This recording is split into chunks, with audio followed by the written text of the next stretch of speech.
Umpires make their way out. It's the final day of summer officially, as far as I'm concerned, because it's the last day of the Premier Grade competition. University of Queensland up against Redlands. Hamish Bennett, myself, John Devine, and Gavin Fitness will be in here shortly. We've still got 3 balls to bowl to finish the over from last night, but 9 wickets required by University of Queensland, 110 in total required by the Redlands Tigers. We seem to think it'll probably get done in a session. We can go till 12:30. 2.5 hours is the length of the longest you can have for a session, so hopefully a result by then, and the rest of the Sunday afternoon can be cheered on by either the Blues or the Tigers. Hamish, 3 balls to go. We stopped with the Nick Sale over halfway through last night, but how do you see this final day unfolding, mate? Yeah, well, good morning all. Good morning, John. I feel as though Redlands need to come out as they did last night, play some shots early on, try and get 20 or 30 knocked off this total pretty quickly.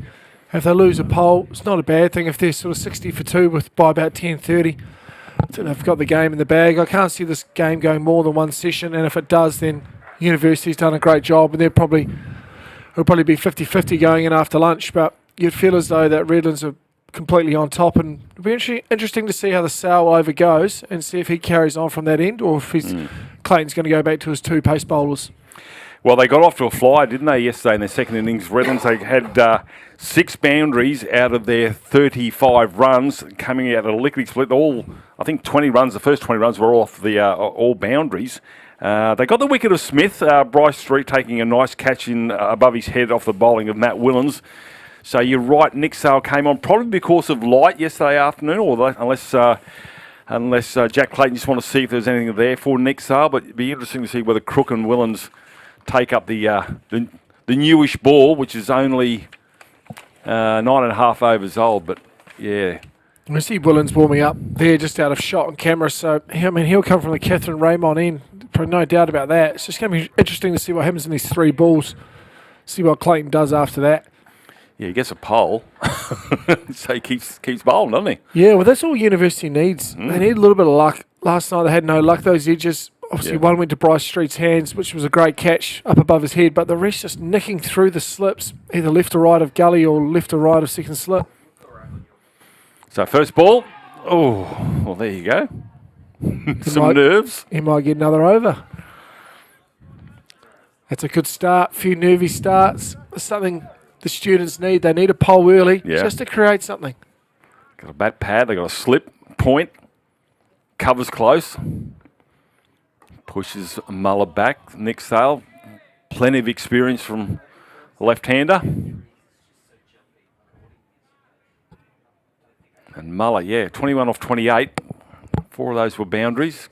Hit him very, very nicely too. Around the wicket again, he comes and pushes him back. And end of the first over, if we can call it that, day 4 here at Allan Border Field. Bright sunshine. We had very little, if any, yesterday, but it's bathed in the beautiful autumn sunshine. No chance of rain spoiling today's result, which is wonderful to see. It was just strange, isn't it, that why we couldn't have bowled those 3 balls last night and then just come off. It's a slow bowler, I don't think, and how long did it take for that over? Less than a minute. I don't think the light would have changed too much in 56 seconds, but anyway. And if it did, it would have made the game interesting. Well, exactly. They got another wicket. Whew. Well, here we go. Here we go. Actually, no. Willens is going to come from the north. We've got Henderson coming from the Raymond end. I don't mind this. No, totally. Don't mind this at all. He's coming around the wicket straight away as well, which is good to see. He can angle the ball in, try and get that shape away from the left-hander. Try and produce that outside edge. Just try and grab an edge. He does make things happen, Henderson, and you've got a bowl on why you've got some money in the bank. So I don't mind this from Clayton. Maybe 3 over spell. Just try and create something. This got to take a half opportunity. So he comes around the wicket to Sam Heslett. Had a bit of a nervous afternoon yesterday afternoon, Sam Heslett. A couple of appeals, survived, but we got 2 men behind square right on the rope.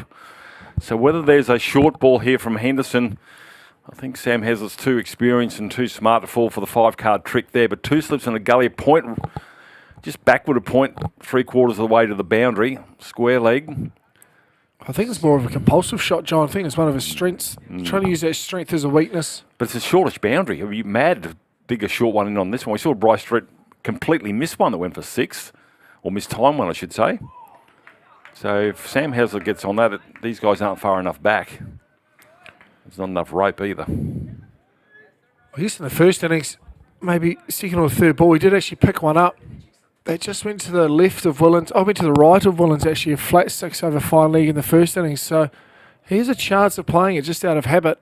And if it just goes flat enough, not too high, then potentially can create an opportunity. A little bit of swing there from Henderson. A newish ball. Breeze is coming from over his right shoulder. It's coming straight through our window here at in the Stuart Law stand.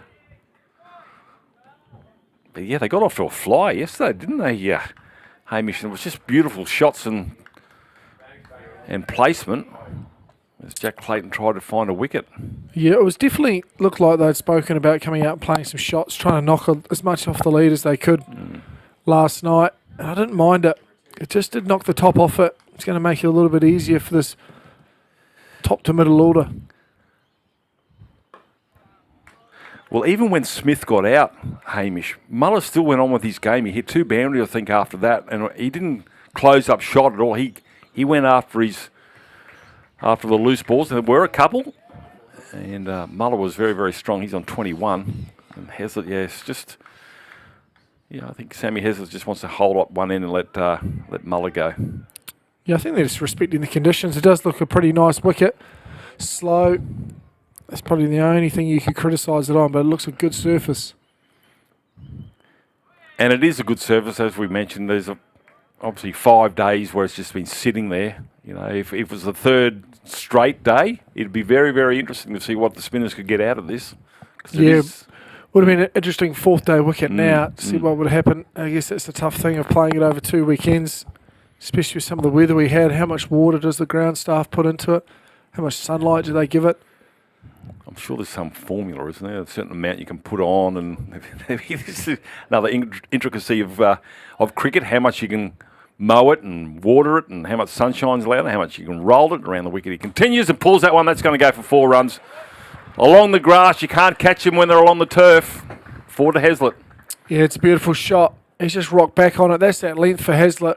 That's that shot he loves. It's actually just a line there. He's going to pick it up off about 5th, 6th stump. Might be able to see that from the side on shot, and just rolls with it and knows as soon as he hits it, there's 4 runs. So 4 more off the total. They move to 1 for 39. End of the Henderson's over. 2 overs and none for 5, so a boundary of that last one. Matt Willens, he's got the height, so I'm guessing they're going to see if there's any extra bounce. And I found when Sinfield was bowling from this northern end, Hamish, he got a couple to actually bounce quickly. So Willens has actually been told not to bowl. He's going to keep going with Nick Sale. Interesting. Yeah. Wow. I actually think they're going to swing Willens round. Maybe he's got a little bit nervous. He might give Henderson one more, or he might be a little bit harsh and say that's enough after that delivery. Well, that's right. And you said, they'll bowl in 2 or 3 over spells. Give us as much as you can. But if you're going to bowl something short, that just explained what this pitch is like, because that sat there very nicely there for Heslett. He's got some pace too, as Henderson, but didn't seem to trouble Sam. No, it also shows the pressure that Jack Clayton's under. How much he just look up that scoreboard and he'll see it's 1 for 39, so he'll be thinking it's 1 for 40. And how many runs he actually has to play with isn't much, so it's a few nervous decisions. He's got to go with his gut as well. He's just got to say, no, I feel as though Sale's going to get a wicket. I think he's going to create an opportunity. Swing around from the other end for me in an over or 2. Actually, I don't mind this because I think Muller is more likely to create an opportunity because of his aggressive style. And he might come undone with Sale. And also top order batters, they're used to that opening bowler, aren't they? Pace on, so it's something different. Pace to the game. So Sale again around the wicket. That's foolish ball. That's good bowling from Sale. Pushes him back. It's always funny seeing an opening batter look uncomfortable to spin, whereas as a tail ender, you're hoping the spinners are only going to bowl. Exactly. And if you look like a fool, it's because you're a tail ender. Oh, there's half a shout from behind, but not in front. Very well bowled. Very well bowled from Nick Sale. Look at that. Just shaped away, turned away beautifully. A lot of chat in the field this morning as compared to yesterday morning when they were striving for that last wicket. UQ, they're pumped. Just need something to grab an edge, John. That's all they need. Just to grab an edge. Just to get them going for a little bit more. They get the 40 for 2, maybe 3 for 50. Well, even if the edge doesn't go to a hand, it just creates uncertainty for the next delivery, doesn't it? So if they can create any sort of discomfort for these two opening or these two batsmen, Willen's still limbering up, reminding Jack Clayton he's a strike bowler. Represented Queensland at least. I think he may have made the Australian under-19 side. Yeah, 2020 I think it was his Australian under-19. Quicker ball, and once goes behind square, they'll come through for a single. Or maybe even 2018. Yeah, he's getting on a bit. And my recollection of time is sort of diminishing with every day. I'll tell you something, with seeing Sale bowl, UQ will be kicking themselves they don't have 210 as a target because he's making some stuff happen. Just that prodding at the ball. Yeah, I still go back to that first session yesterday where they really they wanted to get to lunch. They lost a wicket just before lunch. They sort of dug themselves in a little bit of hole. With, it was just over 1 run per over.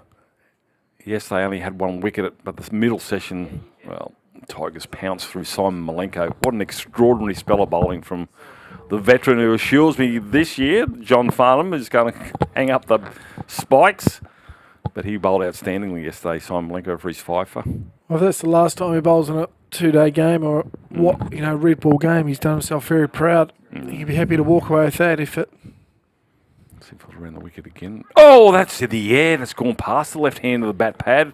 No chance of a catch, but created something there for Nick Sale. End of the over and a good one. Yeah, he's just bounced a bit. Yeah. Bit of turn, a little bit of spit, and Hazlett's just tried to deflect it, but he ended up just trying to prod it. He's just prodded it at it. He's just caught that inside edge. And unfortunately... Oh, that wasn't too far away. You got to be quick, though, don't you, if you're under the lid. Actually, the man under the lid, I actually think he needs to start a bit lower. Yeah. Actually be in a bit more of a power position to move a little bit more left and right. And that position he's in there has to either hit him straight in the bread basket for him to catch it. Well, generally for Sheffield Shield, Bryce Street usually is the man underneath the lid. Maybe he's more experienced now. He doesn't have to do the danger job. Maybe he's just Alfred. Whoever's Yes. You go under the lid, champ. That's the change straight away. Henderson gets that 1 over. And unfortunately, when he got hit for the boundary, Clayton, understandably, probably a little bit of panic. I thought, I've got to go back to my big fella. He's got to go to the bowlers. He knows what he's going to get out of them. So Willens. Yes, I did say to Simon Malenko, I said, you sure? He said, yeah, that's it. I've had enough. And he said, he's got, as you said yesterday, he's a young family. And I said to him, Simon, it's been my pleasure. And it has been a pleasure to watch this guy over the last 10 years. Just not only just with the ball, but with his bat, his demeanour. He's a well-spoken young man. He's competitive. And, for the Tigers, well, along with Nick Herford, who hung up the spikes as well. Lost a couple of the greats of the Tigers. We'll have a lot more time on his hands in the summer now. Going to spend a bit more time with his family. He'll be hungover for the next week, so yes, potentially. Well, it's funny when they get to 2-year-olds, you think about going back to cricket. Yeah, it's when they can talk back to you. And they get out of sort the house. Yeah, any excuse to get out of the house, Yep. even if it is to play some cricket. Yeah, but it is a long summer. We spoke about it yesterday. And with the season starting a month earlier, both Redlands and UQ will be back at pre-season within a couple of months, whereas other clubs have got 3 or 4 months off. So it makes it a long summer. Well, you think we start the KFC T20 Max, don't we? It Yep. starts a bit earlier and sort of end of August from the top of my head when it does start. And Correct. to get all the Brisbane Heat and Queensland players and overseas players and interstate players available for that great competition. So that should be should even be bigger and better than last year, you think, John? Yeah. With the amount of publicity and how the success stories of someone like Spencer Johnson coming interstate to play, picked up a Heat contract and possibly be on an Ashes tour. Josh Brown, another one. Yep, Josh Brown, another one. There's a lot of success stories there, and you feel as though there's only going to be more success stories throughout that competition. It's only going to grow and grow and get bigger and bigger. So really look forward to seeing what happens in the winter months and hear all the rumours of who's coming and who isn't coming and It's always a good time in the off-season with the rumours. And they've got it around the right way, haven't they? Because the Big Bash, the T20 competition at Premier Grade level was actually in the middle of the Big Bash season itself, so it wasn't ideal. This way they merged from T20 one days and then red balls. Willens comes in again from the Kath Raymond end. What it also does as well for selectors, it can show who's actually at that standard. That's probably what helped Josh Brown get selected. When you're actually facing people like Michael Nisa or Stickety, Sandu, Bartlett, you're actually hitting good bowlers for runs, then you actually help your case. It brings up the standard around you, shows where people, if they're striving to play for Queensland or play for the Brisbane Heat, where they need to be. And it gets the fans, it gets the public engaged into grade cricket, so I think it's a great initiative. It's a great idea, and it's just great for cricket all round, really, John. Yep, most certainly. End of the over. I'm going to jump out and Gavin Fitness will come in and take you through for the next few overs.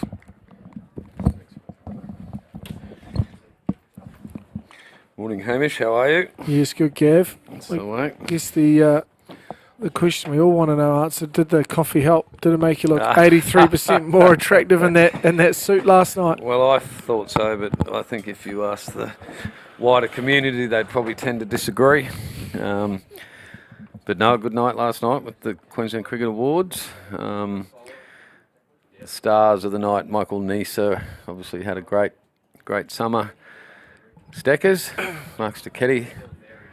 In the girls' program, Laura Harris and Gracie Parsons both seemed to leave with some silverware, which was great. So, but no, not a big night by any means, mate. I was looking after myself, knew I had a job to do today, so. Yep, good man. Laura Harris, well, whether you watch male or female cricket, she's going to be one of your favourite cricketers. Wow. She hits a big ball. If you can copy and paste the way she plays, her mentality of playing T20 cricket, you give it to every batter in the game, male or female. Yeah. How she goes about it. That is entertainment. When you talk about T20 being entertainment and you're looking for entertainers, she's right at the top of your list. And you wonder how she wasn't in the Australian T20 side. Yeah, I think technically she's probably a little bit different to the traditional girls that but Laura Harris once she gets an attack, she grabs it by the throat and she shakes it until there's nothing left in it. I've seen her do it time and time again this year. So. And as she does in the big games as well, Fat. Definitely. In the finals, semi-finals, that's when she actually stands up. That's right. She's a big game player, which is and her sister Gracie, of course. I'm surprised here that they've continued with Nick Sale. Must be spinning. I guess there's been a few oohs and ahs, and Yeah. I guess just that change of pace from both ends. And you feel as though in these situations, as a skipper, you go to the two people you can rely on. Correct. You feel as though you can build a bit of pressure, not going to leak runs. Crook's probably still hurt from yesterday, had that shin issue, heavy strapping on his left shin, left ankle. Yep. Henderson's a little bit of a golden arm. Not a golden arm, that's probably a bit harsh, but somebody who runs in hard, does actually leak a few runs, but does pick up a pole. Yep. But the problem here, you don't have any runs to leak. No, you've got Muller, Stefan Muller and Sammy Heslett starting to build a partnership here. I'd imagine Redlands would be looking to do this with no damage from here, just minimal damage, just get it done. Well bowled again. The short legs in the game this morning. He's had a few either land either side of him or short of him.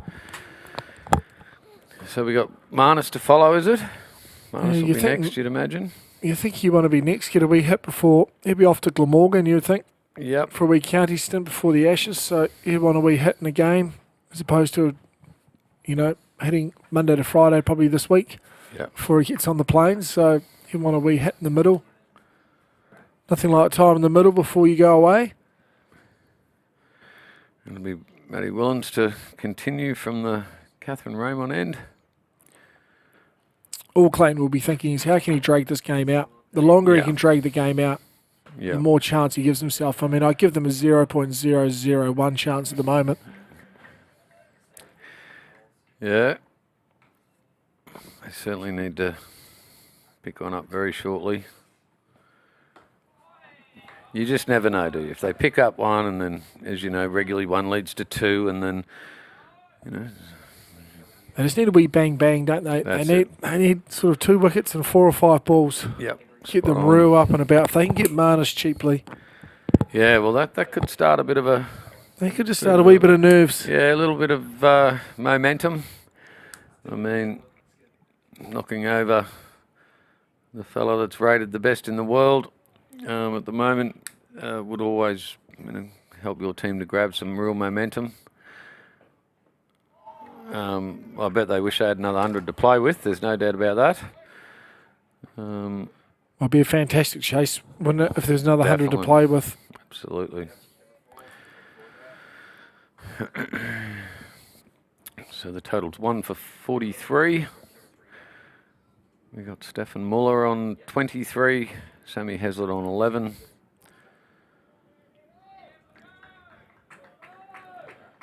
We got Matt Willens steaming in, trying to make something happen.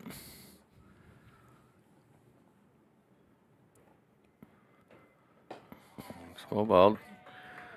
It's a perfect line. He's got pretty good off-stump awareness, Heslett. He's been leaving well this morning. Gets into that ball. Willens just needs, unfortunately, he just needs a little bit of shape. It's going to be pretty hard in these conditions to get some shape. If he can just get a touch of away shape, something just to seam either way, even slightly, wrap Heslett on the pad or just grab an edge. Yeah. I mean, he needs one of them to do a little bit because it's not going at the moment, however. Just get one to go. A little bit straight to mid-on, no run. Something to stay low fat even. Yeah. Just hit the pad. Yep. It's been a good surface here and looks like it's good again today, as it should be. If anything, you'd think that it might spin, which Nick Sale will be looking to exploit.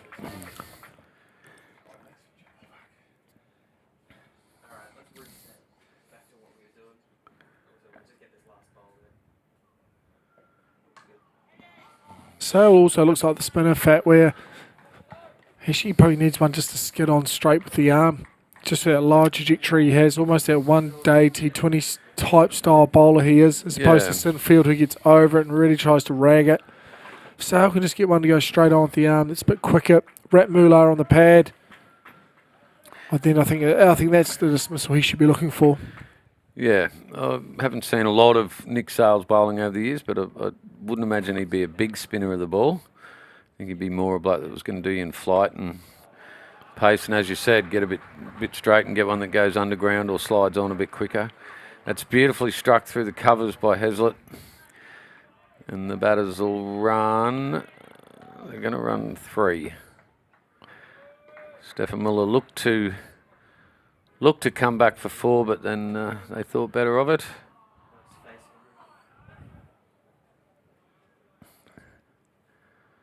That's 3 runs scored.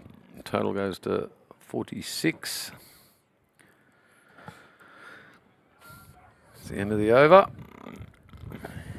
And they're going back to Stale, Nick Sale from the brothers' end.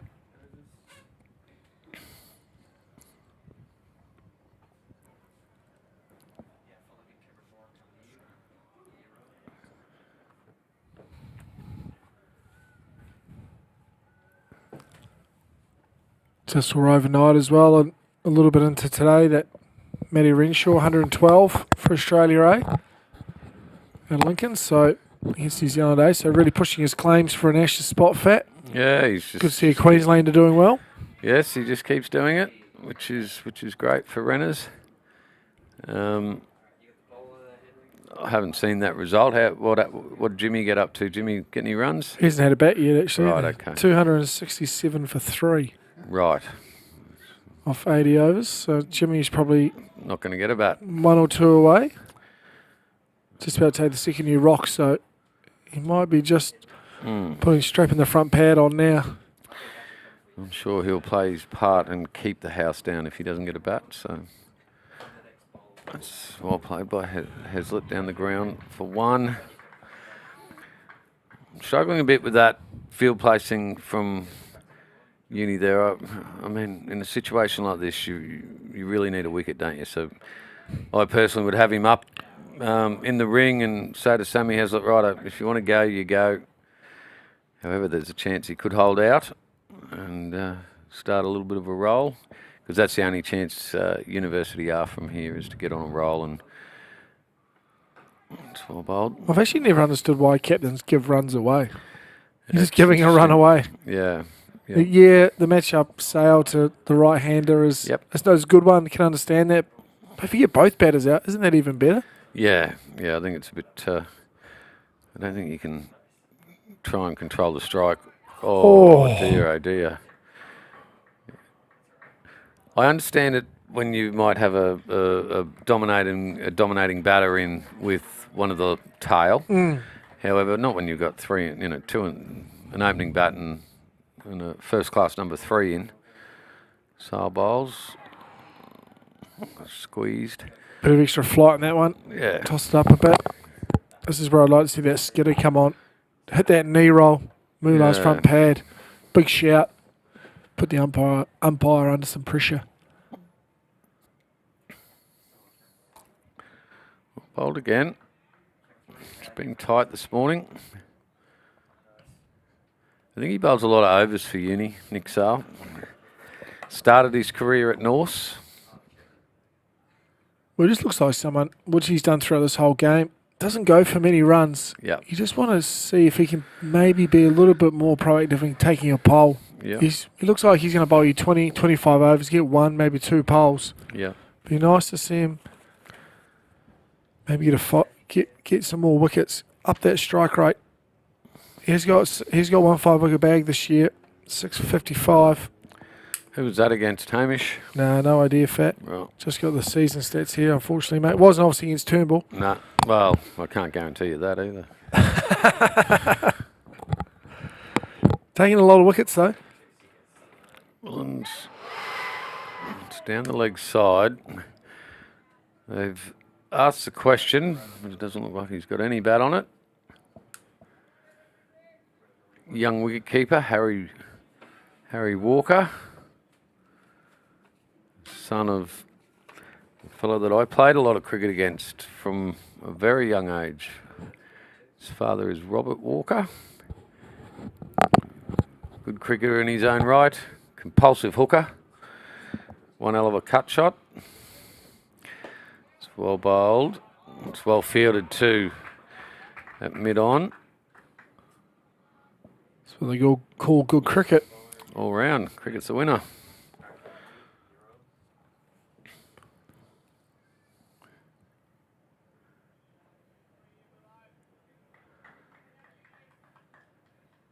They really need a wicket if this is going to even get interesting. In comes Willens. Just a bit of a slow kill at the moment. Yeah. From Redlands. Geez, there's no carry there. The wicket seems to have died a bit. This is something Redlands would have spoke about earlier this morning when they met. Just absorb some pressure from Uni for the first hour. Yeah. After the first hour, see where they're at. They'll be deflated if Hazlitt and Moolah are still batting. Correct. Yep. Soak up a bit of the pressure, then put the pressure back on them after that second hour with the first session.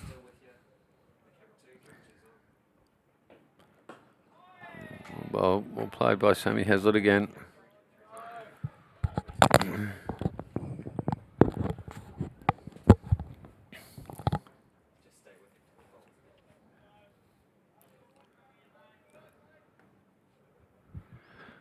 I think the Redlands supporters might start. There's a few in now. I think they'll start to come out of the woodwork as this total gets closer to being crossed off.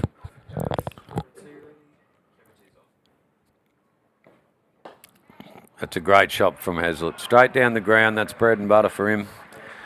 It's going to roll away for 4.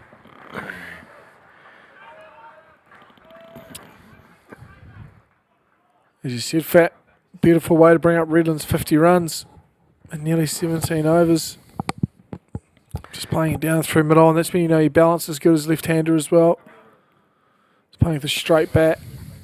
That's a beautiful shot. See on the replay here, side on, just playing it under his eyes. Williams just getting a bit straight. No, his weight's good when he's heading back straight towards the bowler. It looked better on the replay as well. It's a beautiful shot.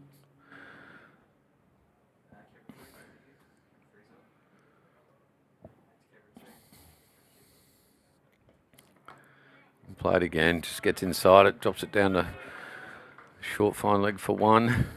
Gets down the other end. It's the end of the over from Willands. 1 for 52. Almost looks like a bit of an open wicket, doesn't it? Yeah. At this point, just Centre wicket practice. get the side nets up, just have a bit of a hit, see what the wicket's like. So there must be, is there an injury to Crook or? Yeah, I mean, he looked pretty sore last night, coming off in between overs. Either fix his strapping or just take some load off that leg. Okay. It's just not worth risking him with such few little runs to play with, an over of 10 or 12 to start the day. Would really put you on the back foot. Maybe start his rehab and get him ready for season 23-24. Which will come around really quickly. It's well bowled again by Sale. Good leave by Hazlitt.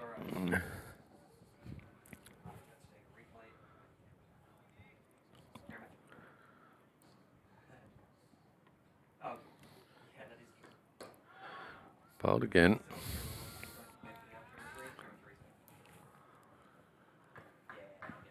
Beautiful day today.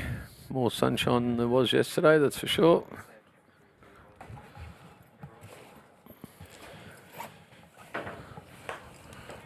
It's well played by Hazlitt again. He's hit the gap. They'll get one. Good bit of fielding. You're right about those Redlands faithful. They'll be coming out. They'll probably be getting a pie and a blue Powerade on the way to the ground. Most of them have probably only just got home, Hamish. Early, maybe some pre-celebrations, and you probably can't blame them. They're in good voice late yesterday afternoon. And I'm sure they're going to back it up today and tonight. That's another good shot from Stefan Muller, and they'll get two. Just punches it through mid-wicket there. Scrambles back for a hard run two. Yeah, it could be a bit of money going across the Redlands bar tonight I would imagine so. and into Monday morning.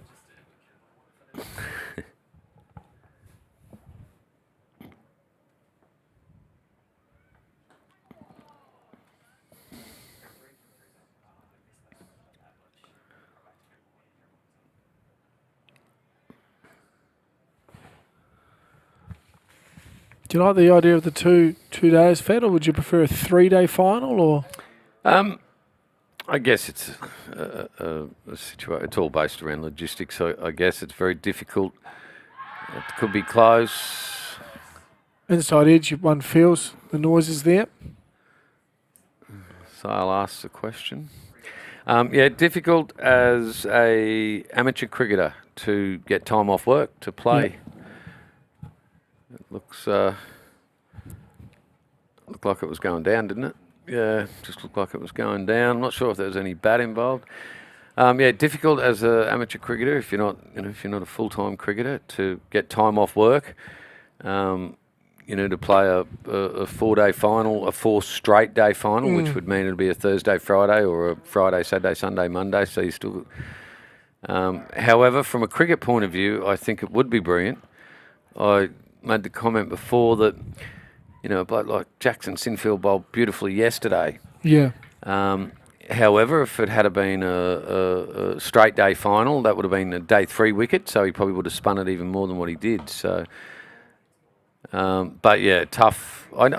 We have here at times. I can remember playing in finals that went Friday, Saturday, Sunday, so they were a 3-day final.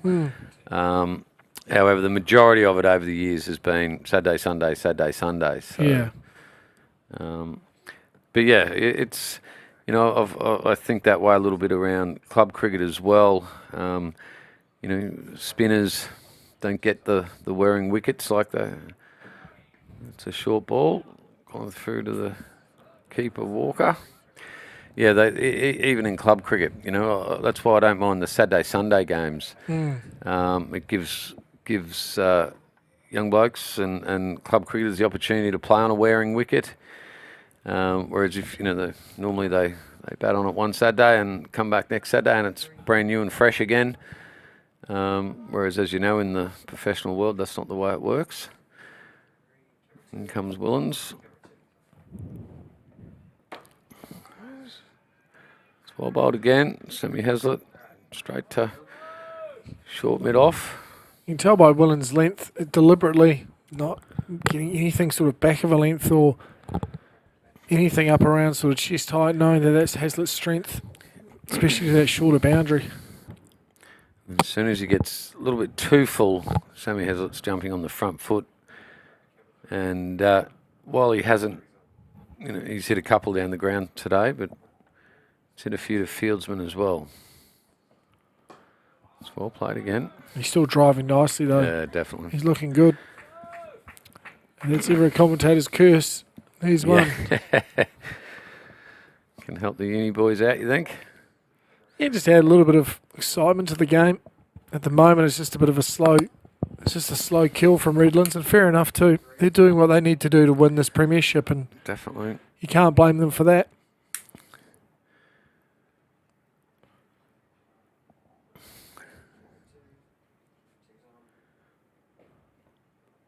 As you said, Fat probably gives a bit of time for the Redlands faithful to maybe some bacon and eggs into them. Yeah. Line the stomach. Might have an arrangement with the playing group. Listen, I can't get here till lunchtime, so can we hold off a bit? But they were in good voice yesterday afternoon, so they should be. Weren't they just? They might want to get those umbrellas up today, though. It's going to be a bit hotter over there today than what it was yesterday.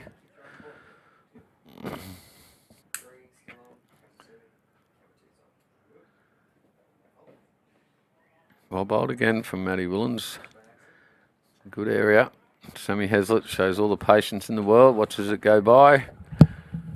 It's a maiden over from Willens.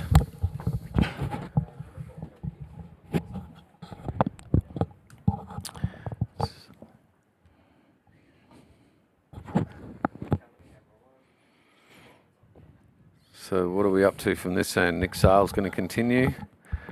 I'm not convinced Matty Willens has got too many more left in him in this spell.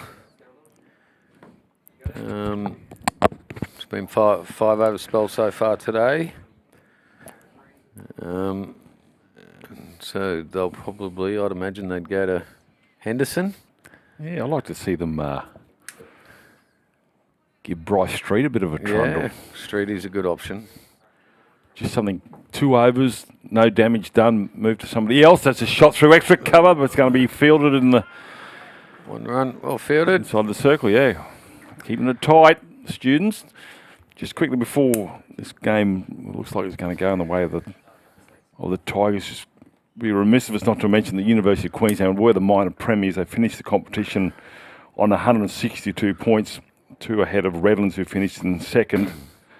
Then Norths and Western Suburbs, and Norths are the Damien Mullins Club champions. So well done to the Vikings. Oh, everybody scattered down. I don't know whether that's hit anything. Gavin Fitness is going to roll down. They'll get 2, and that'll be all they'll get. Let's check out the umpire. Could be Bides, is it? It is. Well, the swing of the willow just terrified everybody, including keeper Walker. Yeah. Got plenty going on in front of him there. The bat swooshing around in his face. Yeah, so 11 games they play, which equates to 22 days of cricket. And a pretty hot summer at that. Sale again. Just jabs that. Oh, it goes for a bit of a run there to Sam Hazlitt. And it's well fielded. Muller said, are you kidding? There's no way I'm running. He's been good so far. Stefan Muller, he's 26 off 45. Well, I was just saying to Hamish at the start of the broadcast this morning, Gav, as we wait for Sale to come in again from the northern end, left arm round. Drives that through, that's 4 runs. That'll go all the way. All the way to the rope in front of the Queensland Cricket and the Matthew Hayden stand. It might be the end of Nick Sale. I suggest they need to try a different tune. Yeah, I think you might be right. I think it wouldn't surprise me if Streety came from this end. Mix it up a little bit. A little bit different with his little dibbly dobblies. Swings the ball late. Anything. No run there. Angus Lovell at short cover. As I said to Hamish yesterday, even when Smith got out, Muller still went on with his game. He had 2 slashing. I know they were out wide, but he didn't go into a shell. He just kept on playing his natural game. He's been tied up a little bit here this morning, but as Hamish said, a slow death being inflicted here by the Tigers on the students. It's almost like the Coliseum, isn't it? The students in there and the Bengals have come out and started to maul on one by one. So it looks like Bryce Street is going to be brought into the attack from the I'm a genius, Catherine Gav. Raymond end. Look at that. Absolutely. Let's see if he gets 1 or 2, and could be anything. Marnus to come in, I assume, next. But you saw the body language this morning, and rightly so. The Tigers were out playing field hockey. I'm not really sure whether Cricket Australia will be happy that their number 1 batsman was swinging the stump around and getting one close to his eye or anything like that. But whereas the students were in a huddle in front of the blackboard, just trying to work out a way to try and get some wickets. It should be noted they're plastic stumps, John. Yes, before anybody starts making any phone calls to Alan Border, it was plastic stumps, and it was pretty harmless stuff. But they were certainly full of energy and jocularity. Not sure they'll be that full of energy this time tomorrow morning. Here comes Bryce Street. Beats the outside edge. Good play here from Clayton, Bryce Street. No sledge. He's bowled some overs for the Bulls at Shield level, so he's no stranger to the crease. No, he does a wonderful job. I certainly know in club cricket. Yeah. When we played university this year, we got away to a reasonable start. We got through their frontline quicks and all that, and then Bryce Street helped himself. I think he got 8 for. So he bowled beautifully at our blokes. That's just straight down the legs, and that might beat fine leg coming around. He'll pull that one in. Two more to Muller. So for the summer, he's collected 36 wickets. That's a lot of wickets for. That's for all forms, of course. Yep. Yeah. Average of 23. He'd have a best for there of 8 for, I think, against Toombul halfway through the year. 8 for 48 against. Little coach killer.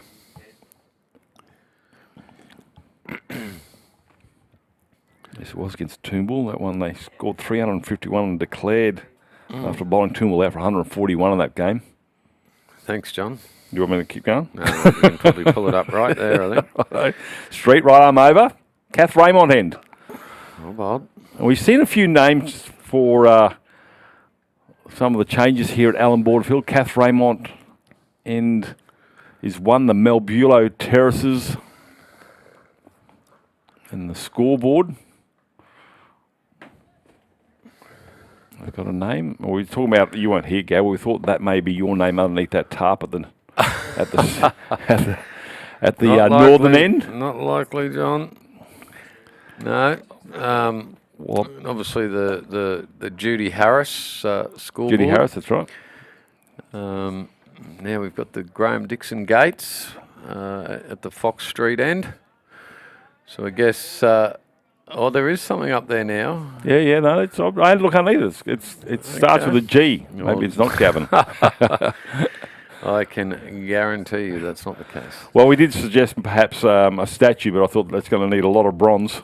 Yeah, well, especially for those fingers of yours, mate. Yeah, correct. Pretty big. Oh, that jumps a little bit.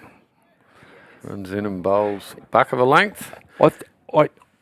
A little bit of effort there from Bryce Street. Yeah. Cricket ball, but I would like to see him just to slow it down a little bit, but still pitched up. See if he can get a little bit more swing and just have that pace that they're not used to. Gab, we've seen Henderson, Willens, obviously a little bit quicker, but anything a little bit slower that makes the batsman wait for the ball and more time to make a decision that may be an incorrect one. Street comes in again. Well bowled, hard in the wicket. But yeah, Good start from Street. The ball is it's the end of the 21st over, so it should still have a little bit or enough there to maybe get a little bit of shape. Looks like they're going to Angus Lovell at this end now. Why not? Why not indeed? So the only batsman out was Smith. He's out 8. Both of those were boundaries. He clobbered those to the fence as well, and that was at the fall of wicket of 64. Oh, sorry, fall of wicket of 19. And at that point, the students thought, hello. We've got 9 to go, but since then, it's slim pickings.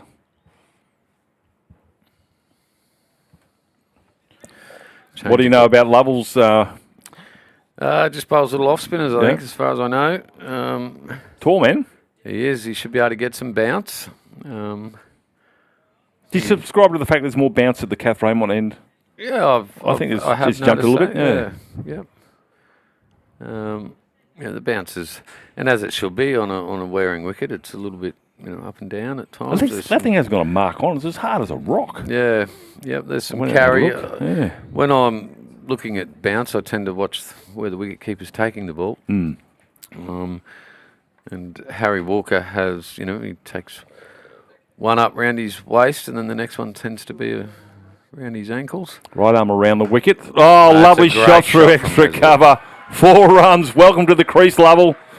And Sammy Hazlitt goes to 29.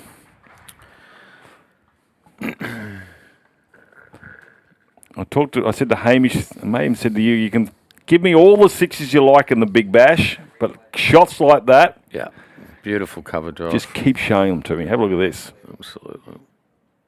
Yeah, lovely. No words. Comes Lovell again. See, there's that bounce. Yeah, you're right, Gav. There's that bounce. Shoulder height of Walker.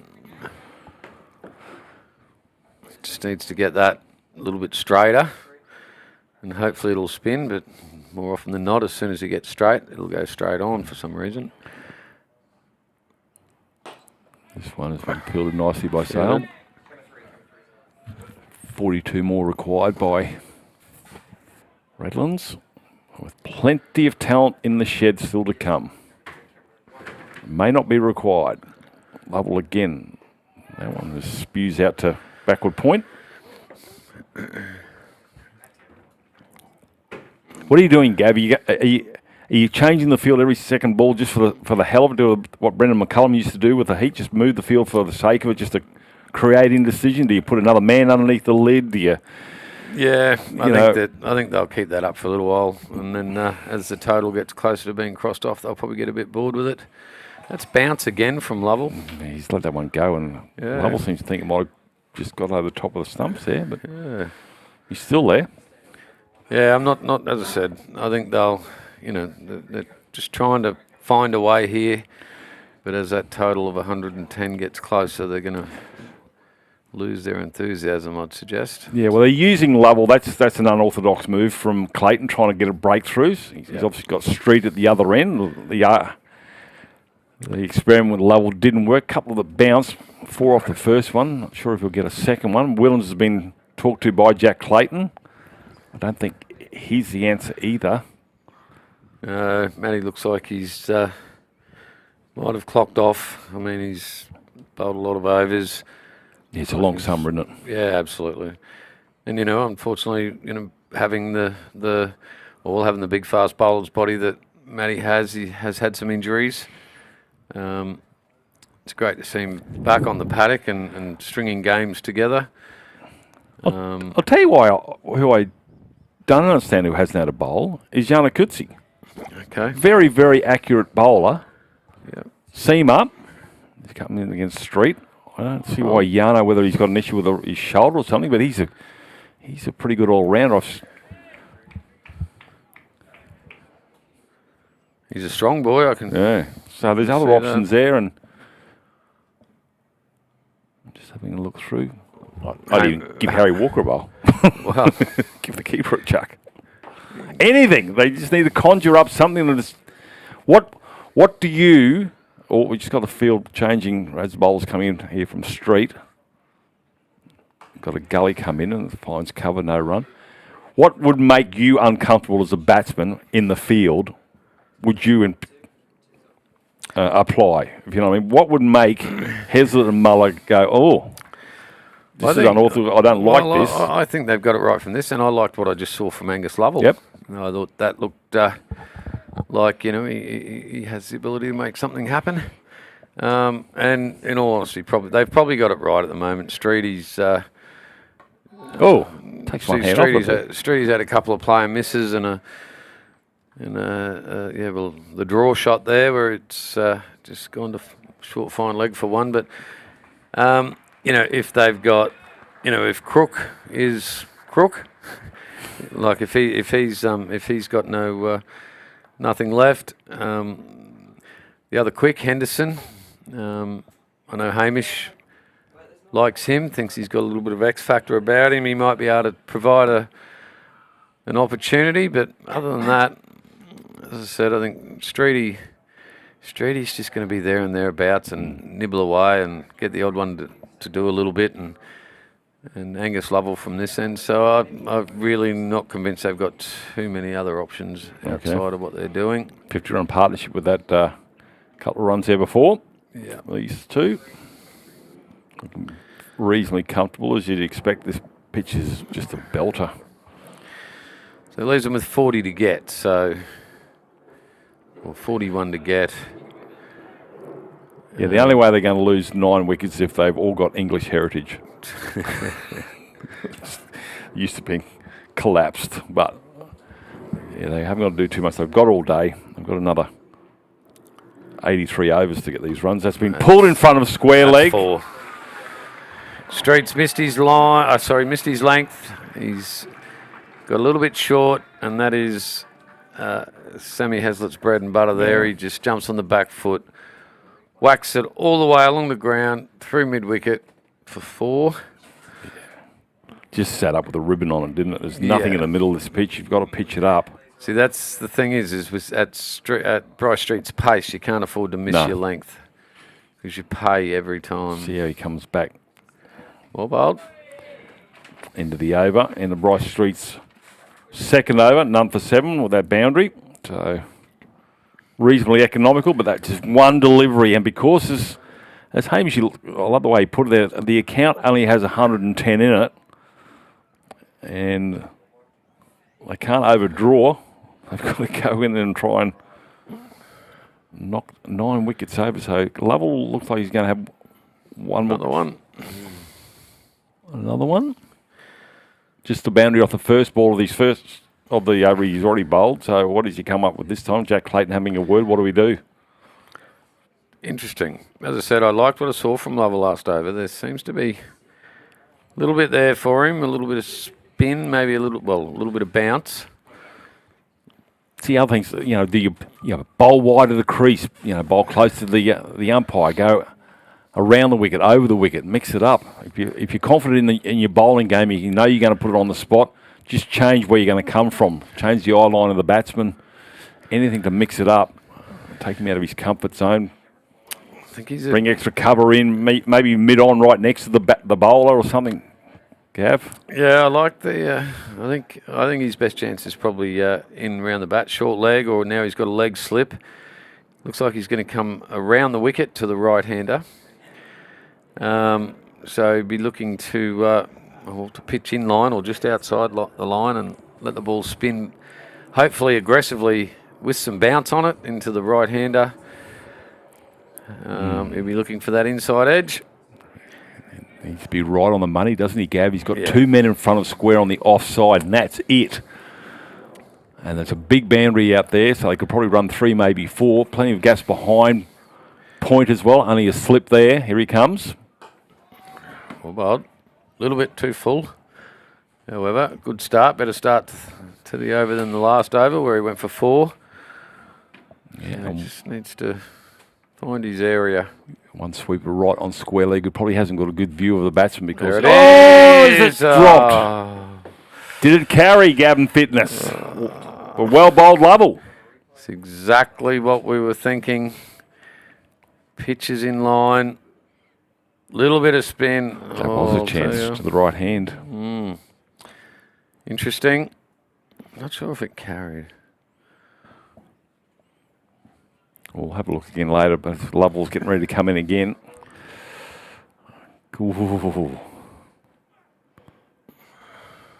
Bounce again. Yeah, there is bounce. Like I said, he's a tall man, Lovell. Harry Walker, that's chest between chest and throat high, that, from a spinner. Just trying to see who is that leg slip. We see Lovell again from the northern end, and that's been swatted to mid-off. No run.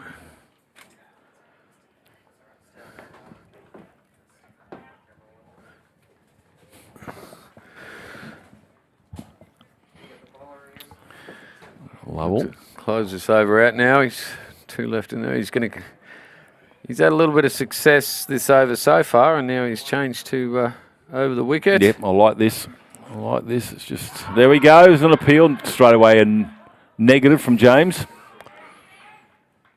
But it's caused a flutter from Muller. So that's must be doing too much, is it? Might have been the height you talked about, Gav. Yeah, going down the leg. Spun too much. Umpires get another one right.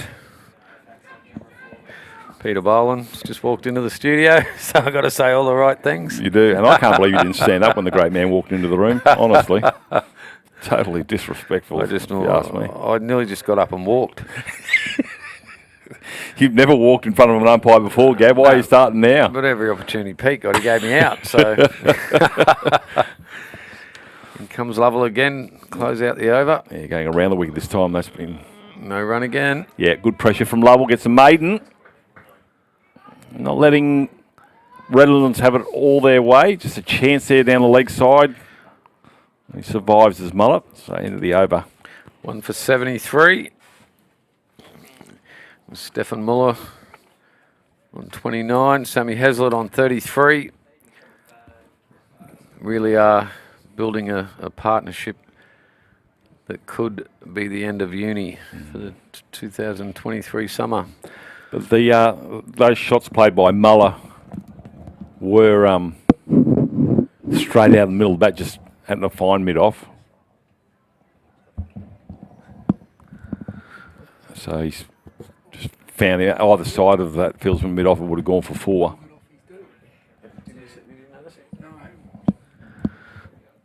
So street to continue from the Kath Raymond end, City end, around the wicket to the left-hander. Well, it's a good area from street. He's having a bit of a chat to Sammy Hazlitt too, I think, which isn't like Streety. How's Sam Hazlitt's bad luck and calendar? So Friday night he had a wedding to go to, so obviously he had to behave himself there for day 3 here. Then last time the Queensland Cricket Awards had to do the same thing. As Hamish said, he might make up for it this afternoon once they get these runs. Short, doesn't get it. He missed it. However, knowing what I do know about Sammy Hazlitt is that stuff wouldn't affect him because he has always displayed great discipline around his preparation and so forth. Yeah, really? What? And who has a wedding on a Friday? Really? Not sure who it was. Hope it wasn't family. That's obviously it's cheaper to have one on a Friday. Might have been a uni player. Might have been. In comes Street. Wild again. He squeezes that behind point for 1. They come back for 2. Might have been his own. I never thought of that. Might have married his surfboard. Loves the surf. So does his father. Suggests the apple hasn't fallen too far from the tree there. I know they do a bit of surfing together, which is great. Here comes Street again. Yeah, this experiment might have run its course here with Bryce Street. He's just not creating any opportunities, unfortunately, for for Jack Clayton.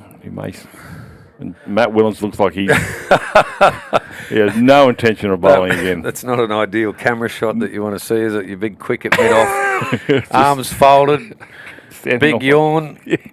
Looks like he's just got home. Yeah. I don't want to be here anymore. I want to play. Take my bat and ball and go home. It comes to Willems. Big fella gets down on a knee, does a bit of a genuflect, the old church. But yeah, I just don't know what other option. Maybe Crook. I'm not convinced they've got any other options. I think if Crook had, if he had anything in the tank, you'd have thought they'd have used him first up while the ball was as new as possible. And if there was anything in the wicket, it would have been in the first little period. Wow. Street again. Well bowled. Lovely. Bit of Good carry. fish. He might have convinced Jack Clayton to have another one, but let's see what happens at this Northern. I would be pretty sure the Lovell will keep going. I'm sure they'll stick with Gus Lovell here. Jack Clayton having a word to Matt Willen saying, just saw you on the TV, mate. That's Saley. Oh, was it Saley? That was Saley. They're probably, can't wait to have a nap with Savo. So, yeah, back to Gus Lovell. Chat in the middle between Heslett and Muller, the partnership growing, and there'll be obviously a match-winning 135 now required by Redlands.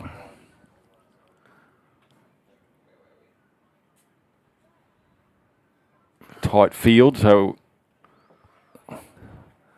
looks like University are giving it to the Tigers supporters in Bay 13, and above the Sci-Fleet sign over there on the Melbula Terraces. There's a sprinkling of folk around, probably a similar crowd to yesterday. I was just looking at Matthew Hayden saying there's 40 or 50 in there. Is that? We're not sure what's underneath us here in the Stuart Law stand. Great view though, the Matthew Hayden stand. Terrific spot to watch cricket. In comes Lovell. Going to go around the wicket now to the right-hander. Oh, that's bounced.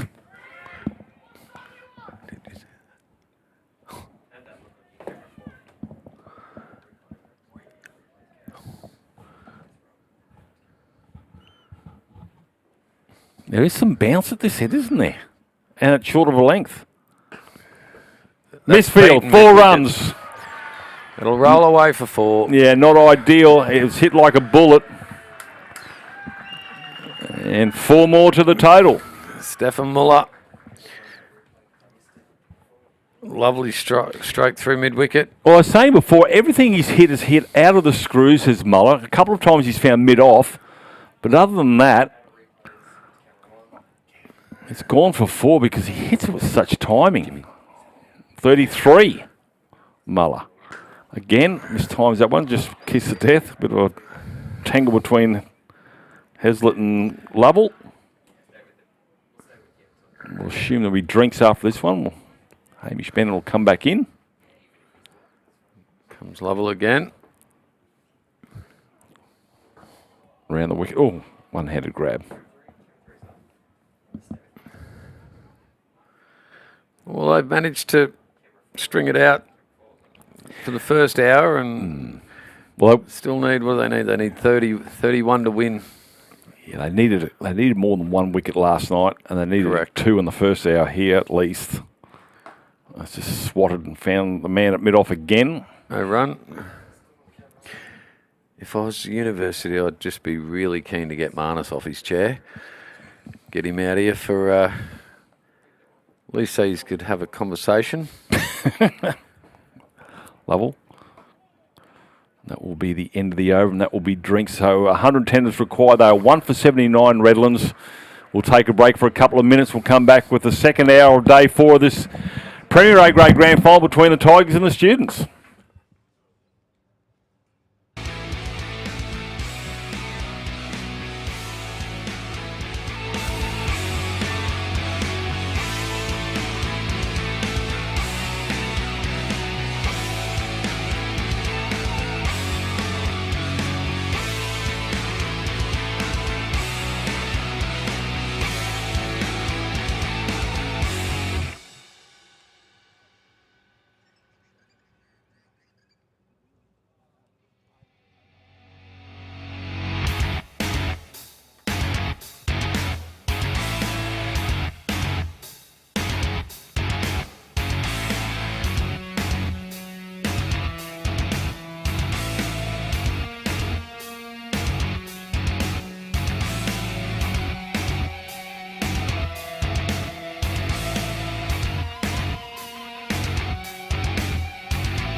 First ball of the over back. Hard into the wicket from Bryce Street. Just dropped on the onside by Sammy Heslett. Be a tough drinks break, Gav, wouldn't it, if you're Jack Clayton? Definitely. Yep. How do you inspire the troops for one last push? Yes, I guess that's what it is. The last push for the summer. Last push for half an hour. How can you just get one? Well bowled by Street. Well played by Sammy Heslett as well. It's been a good partnership, this, by Stefan Muller and Sammy Heslett. Great experience for Stefan Muller as well to spend some time in the middle with a. I mean, he's probably fair to say he's a bit spoiled, isn't he? He's got Sammy Heslett going about his business at the moment, and if Sammy gets out, he gets to bat with Marnus, which would be great experience for him. It's well bowled. I guess the thing for you, Q, when you say that, even though they were going to go on to lose this game, you would think if they could get Heslett out and then they could chip Marnus out early, just be a nice little win at probably about 4 o'clock today when you're having onto your 4th or 5th beer thinking, well, at least we chipped. It'd be great to take a couple of trophies with you, wouldn't it, back to the club, even though you're not going to get the one that you really want. It'd be worth taking a couple with you. And come Street again. Well played by Sammy Heslett. Just gets inside it, plays it down to fine leg. For 1. 30 to win. Yeah, it's just a matter of how they go about this 30.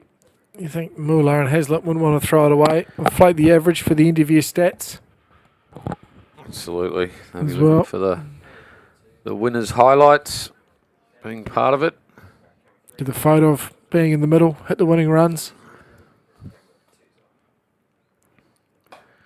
It's a great shot that's gone through cover. It's going to roll away, but they'll only get 2. It's well fielded. Hard run 2. 2 more to Muller. Goes to 35. Sammy Heslett on 36.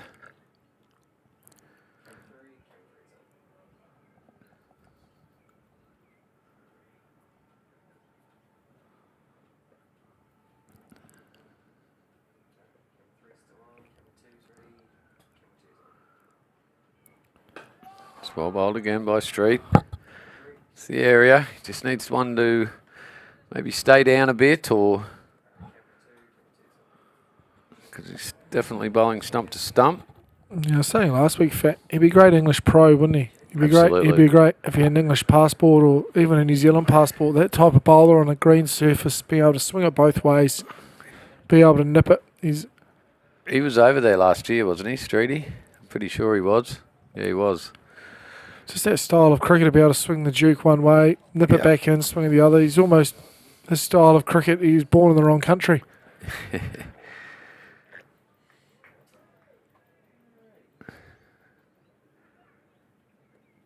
Yes, I'm sure I saw footage of him over there last year. Playing in the leagues, I think. Angus Lovell to continue from the brothers' end. Yeah, want to be able to bowl 25 overs a day and Absolutely. get you 100. Be a very, very good signing.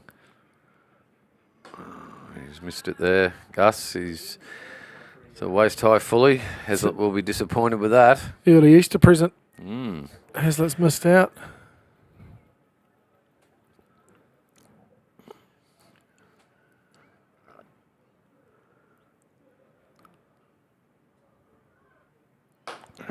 Shot by Sammy Heslett. He's hit the gap. That'll roll away. It's going to beat him into the cover fence. It's beautifully timed. Another 4 to the total. We're getting closer and closer now to Redlands crossing that deficit off, or that total off, to win the game. It's a great shot from Heslett. He's very good at just knowing if he has to come forward, play the ball in front of his body, or can play it just behind him. That's what he's done there. Just waited on the ball. Been able to hit it a bit squarer, high and cover, and get 4 runs that short side.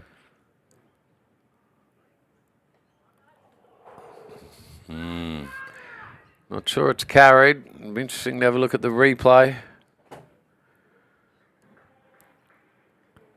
That's what Clayton was thinking, though. Getting that turn away from Hazlitt. See the replay here. It's well bowled. I don't think it's carried. I think it's fallen short. Just. Disappointment all round, though, for Uni. Things just have not gone their way this game. It's well bowled by Gus Lovell. Well bowled again. A little bit straighter. Once again, he just wants that one that doesn't bounce. Just slides through and blows the front pad off.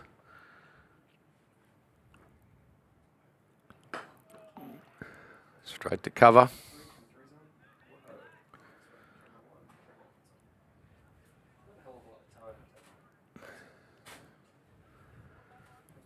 One for 86. Target's 110. In comes Lovell. Well bowled. 12 bowled again. That's the end of the over.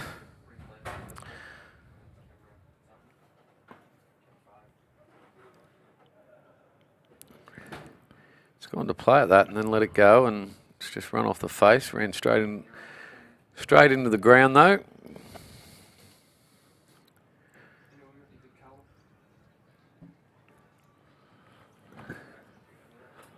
I think they're starting to congregate over there on the hill. Yeah, there's a few more there now, definitely. After 11 o'clock, seems as though that's been the time they've been able to roll out of the pit, have a shower, get dressed, get something into the stomach. The Melissa Bulow Terraces could get a bit of a pasting this afternoon. Yeah, it could be pretty rowdy out there. You can imagine. A few Uber drivers maybe getting ready for a little Alan Border back to Tigers HQ.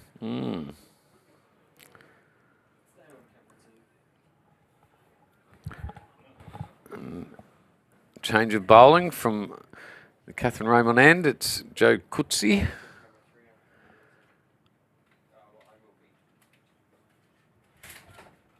It's a good start. Well bowled.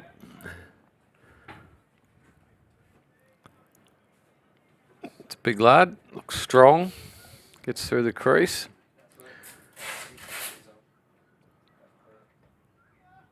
Well bowled again. No run to mid on. It's a long way down for Matty Willens, isn't it? Yeah, he's got to try and just kick it up with his boot. Yeah.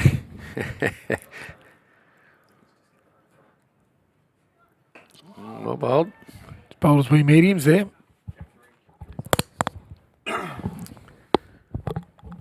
mean, this is Clayton waving the white flag here, isn't it? A little bit. I think they've probably let it go, to be honest. Well bowled, one to square leg. Trying some different stuff. Normally bowls a bit of seam up, doesn't he? Yes, I think he does. I think he normally bowls medium pace. So it's just trying something a little bit different. Maybe the slice surface, trying to just try something slightly different. But you look at it and you think, well, the white flag has been waved, and reading our last rights towards the end of this game. It's well bowled. Oh, mix up. Oh, He'll be out too. He's out. No? Gee whiz.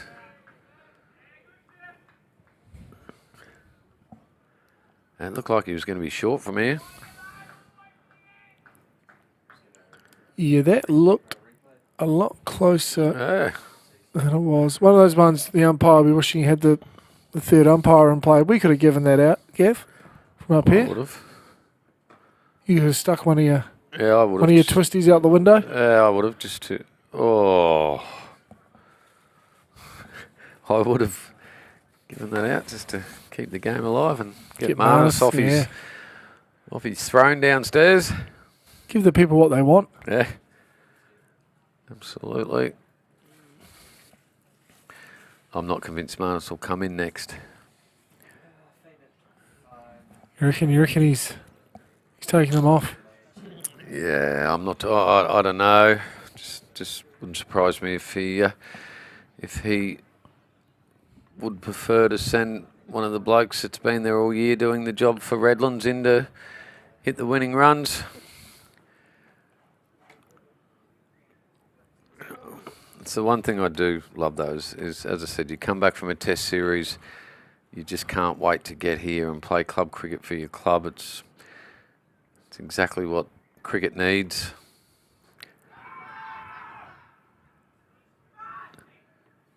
As we all know, he loves it more than most players I've ever seen. Loves to be in the game. Well, you're retired a long time, aren't you? In comes Lovell again. Oh, bold. See for you, Fat, still getting out and about, but I don't know about that. Not anymore. I had a long enough go, but as you said, you are retired a long time, but the occasional Bulls Masters game for me these days is well and truly enough.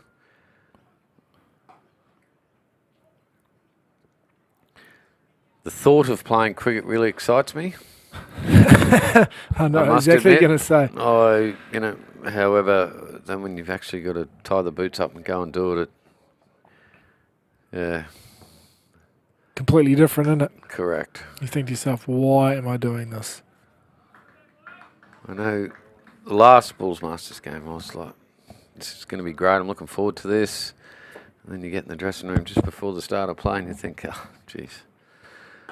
That's a great shot. That's going to roll away. Is that going to go all the way? It is. It's rolling away from Matty Willens all the way to the boundary for 4. It's another good shot from Stefan Muller. He's been good this morning. Yeah, he's played well. Yep. That's a good shot. And also, you can hear that crowd getting louder and louder as well at the ground. Yep. He deserves to carry his bat. Hopefully he'll get through and get to celebrate it with his teammate Sammy Heslett, who's done a great job at the other end as well. Well, that's what you want, as you said, those players coming back from first-class cricket, state experience, being able to lead your side. Well, Bold. Being able to lead with your actions. Show the players around them, that's just how you do the job. Absolutely.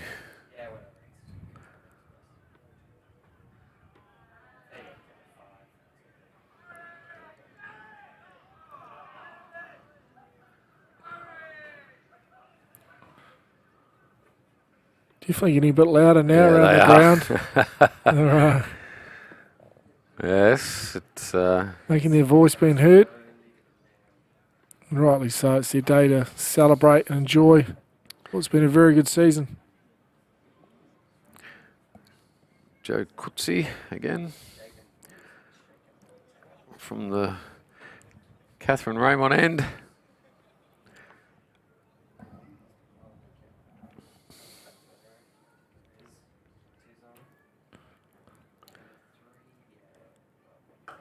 It's well struck, but there's a man out there, so they'll just get the 1.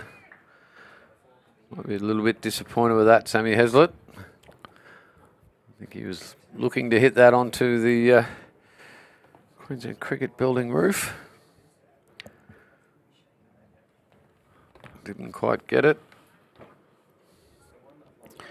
Nick Sale comes in to make up a slip while Muller's on strike.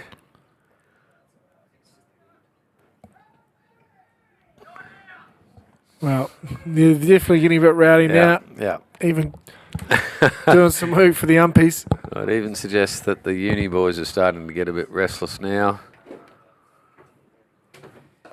Oh, well, played again. It's a slow death now. Very slow.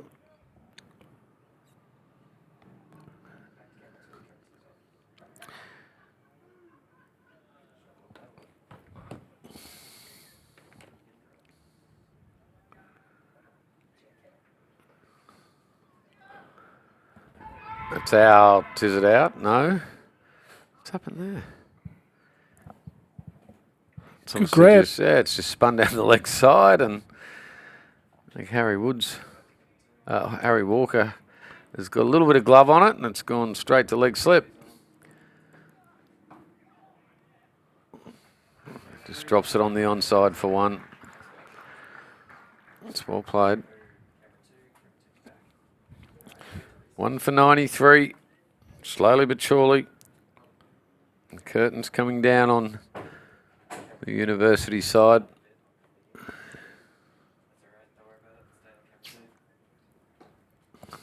Well played by Sammy Heslett. 41 apiece now for Stefan Muller and Sammy Heslett.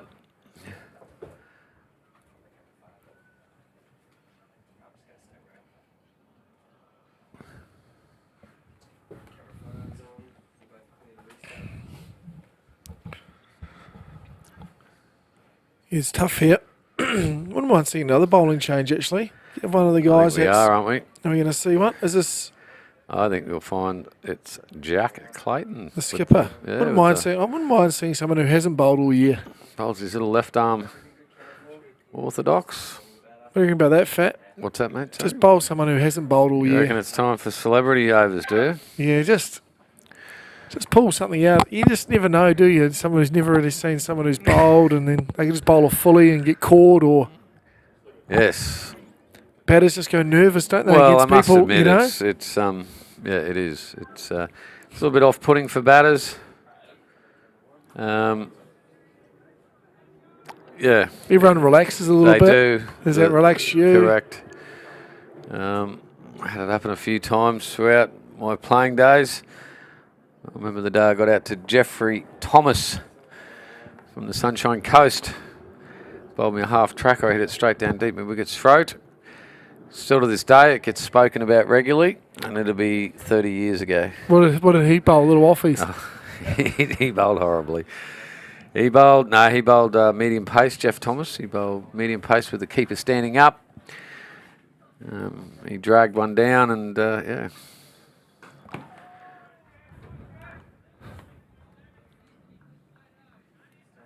There you go.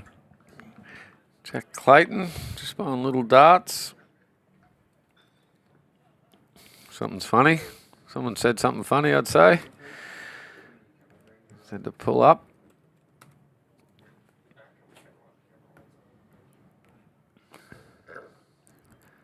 Oh,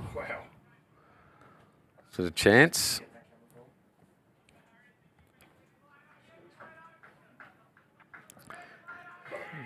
Sure if there was anything on that. Well, the reaction. Oh dear. Not sure if there was anything on it, but geez, it was close. Oh.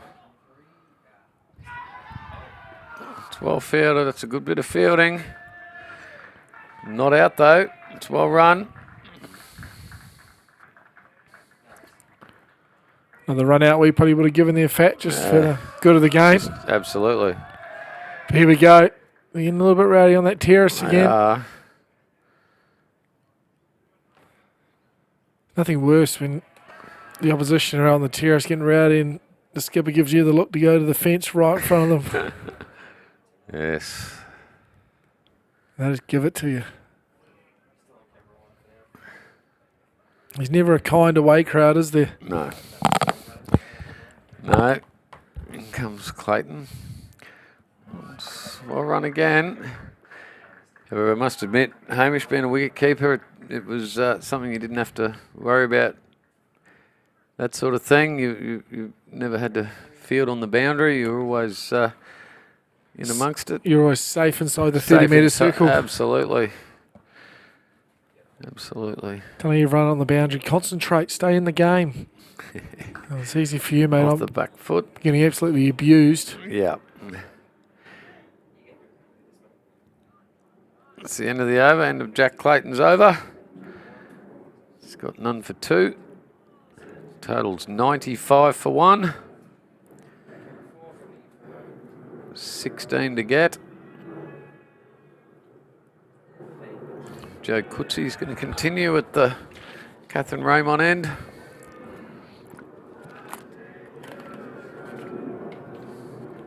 A few chants going up now as well. There's a bit going on over there, isn't it? Bit of Sweet Caroline. So sad. Do you think when Neil Diamond wrote that song, he thought, this is going to be a great cricket song in about 40 years? Unbelievable, isn't it? It's going to It's going to be the song that at every T20 game is going to be played. It's well played by Heslett. Another one down to fine leg for one. You know it's a slow death when we're talking about Sweet Caroline. Absolutely. You on the dance floor last night, Fat? No, mate. No. No moves? No. Very quiet. Turn on the onside again for one.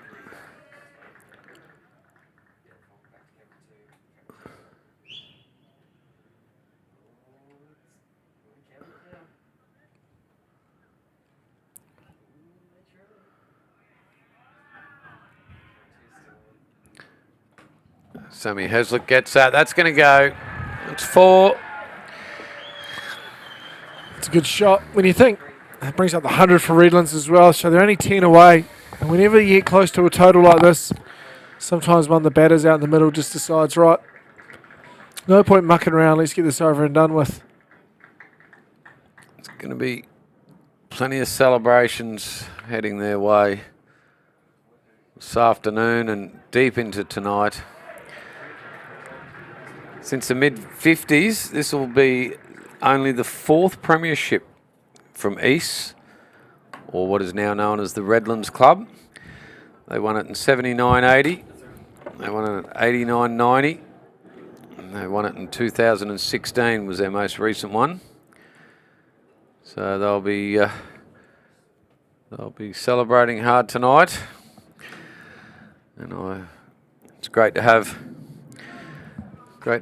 Ev Bancroft sending us in some information. Well, Obviously, a Redlands boy. He's probably there setting up the club rooms, is he? He's one of the kings of Tigerland, I'd suggest. Was he the Tiger King? I think he's the mascot. I'm not sure. I know what he is. He'll be serving over the bar there, I'd imagine, tonight, because he's a relentless worker for the Tigers, and plays a massive part in, well, certainly the culture that was built there a long time ago. But initially it was built at Bottomley Park, which was just over there at Cooperoo. The Crab Pot. The Crab Pot. Yes, many a good story / drinking session comes out of the Crab Pot. And then they moved out to Redlands there. Have a great new setup out there. Bottomley Park was by no means a place for the faint-hearted. In comes Jack Clayton again. That's Pearce, the offside field. Stefan Muller, he's got enough of it. That's 4. Yeah, it's a great shot there, Fat. Off the back foot. Probably didn't quite get as well as he would have wanted, but the outfield's pretty quick. And it's gone straight towards the crowd, exactly where you want to hit the ball. They're on their feet over there now, so they can feel it. They're riding their ball harder than one of the horses they've been punting on, I reckon. Riding that ball to the boundary. We're only 3 away. We're 1 hit away. Love to see it brought up the big 6.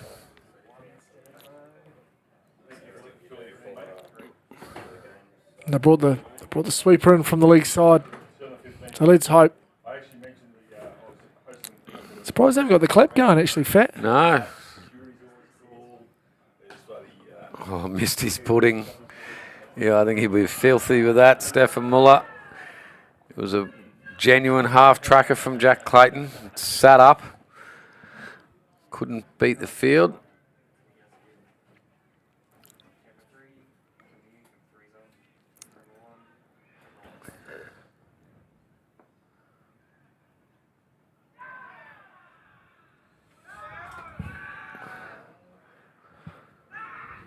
Well, they haven't given up, Uni. It's well bowled by Jack Clayton as well.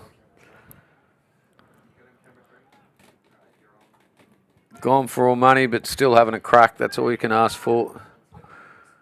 It was a good delivery. Still showing this. If they did get that sort of 210, 220, Absolutely. Redlands would have to approach it a bit differently. There's still plenty on the surface for the spinners.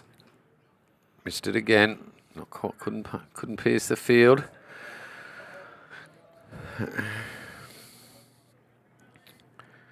Just the 4 runs required.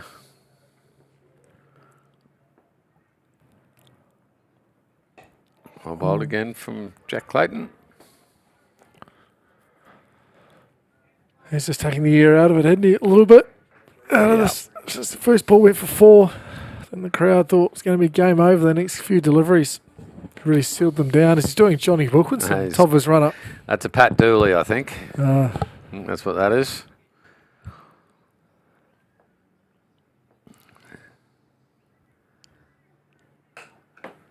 Oh, bold. There's one there. Could be a run out. Hopefully, Pat finds that as funny as Jack did. Yeah. Hasn't he done well for himself this year?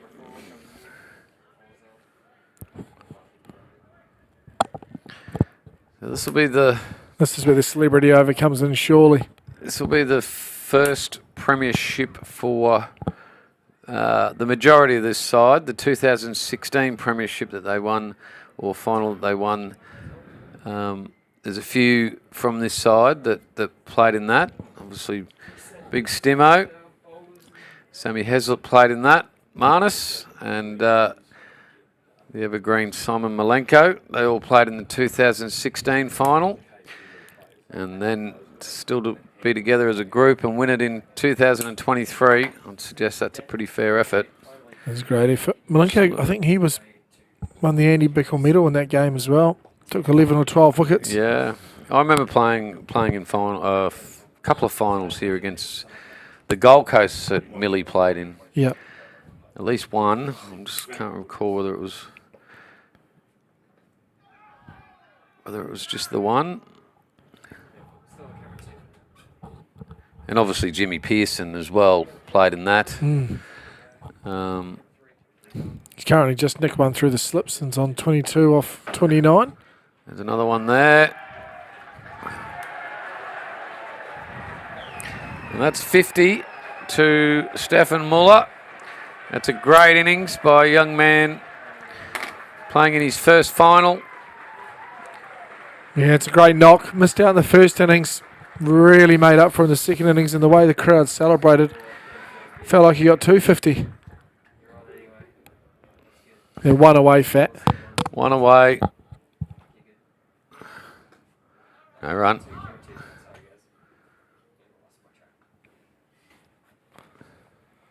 Sammy Heslett will look to finish it. Imagine a wicket now. Well. Surely Stimpo comes in. And there it is. There's the game.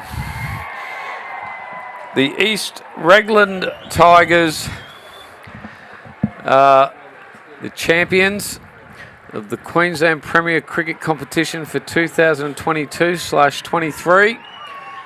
Tigerland will be alive and well tonight.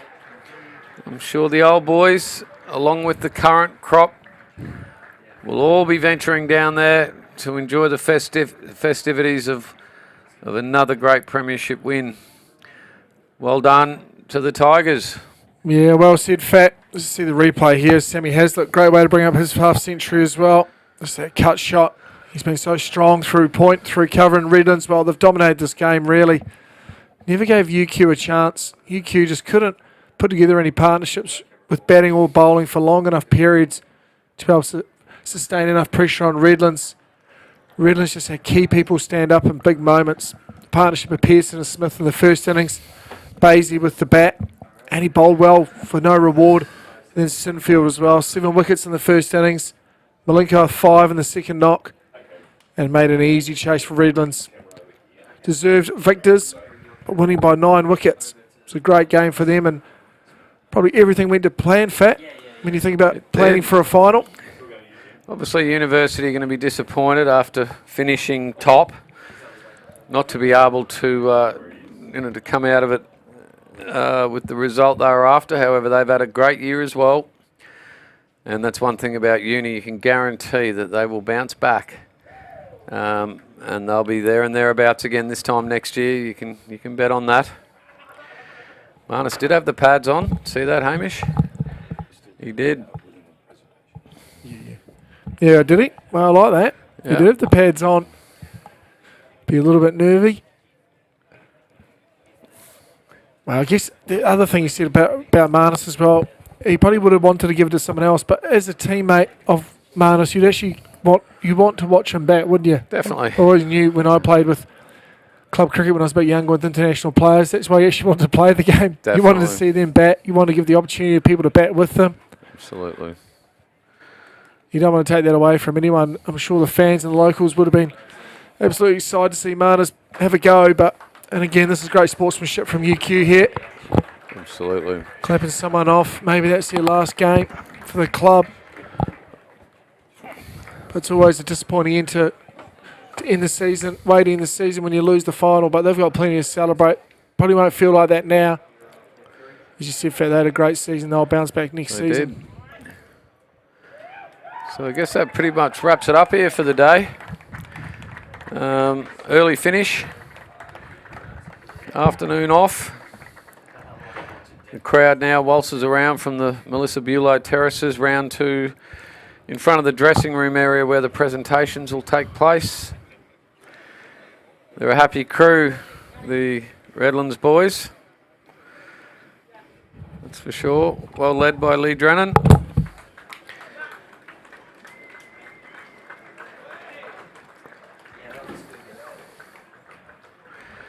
So that finishes things up here today. As I said, great result for Redlands. Not so good for Uni, but 2023 done and dusted.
Umpires, yeah.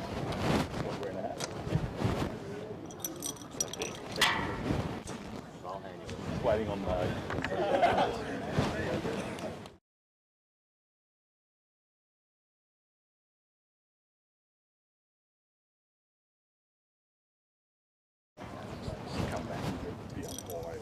Yes. You just should.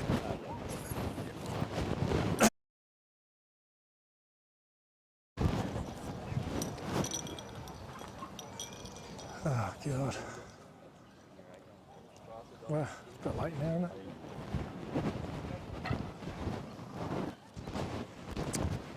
Yes, welcome everyone. My name's Hamish Bennett from Queensland Cricket. We're running the ceremony today, so we'll just get straight into it.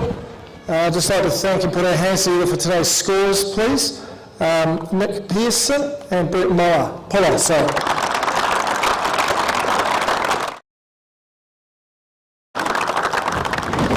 Thank you for that. We also know that thank you to the volunteers that help out throughout the whole season of putting cricket together. Things can't happen without volunteers and people that put hours and hours into both clubs, so thanks very much for your efforts. Also like to congratulate, and the game can't go ahead without them, even though sometimes players might not be fans of them. But I'd like to thank the umpires for your efforts. So we'd like to come forward and collect the medal off Andy Pickle. So first Nathan James.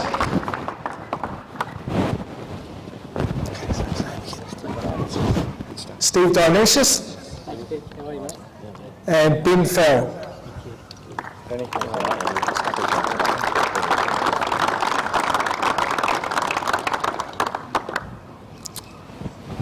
Now I'd like to move on to the player of the match, also known as the Andy Bickle Medal.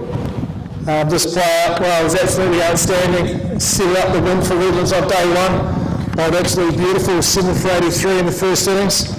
And came out and got 48 not out with a stick until Stimpo maybe just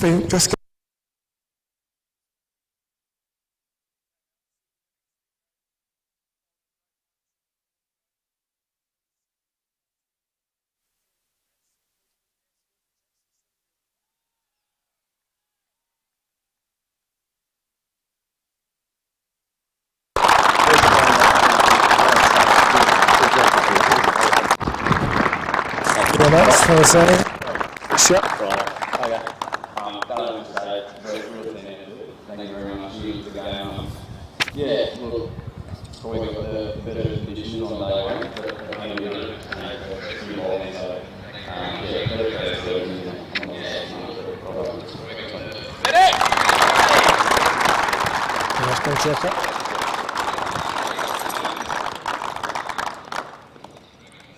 Well done. I'd also like to bring up the University of Queensland captain, Jack Clayton, say a few words.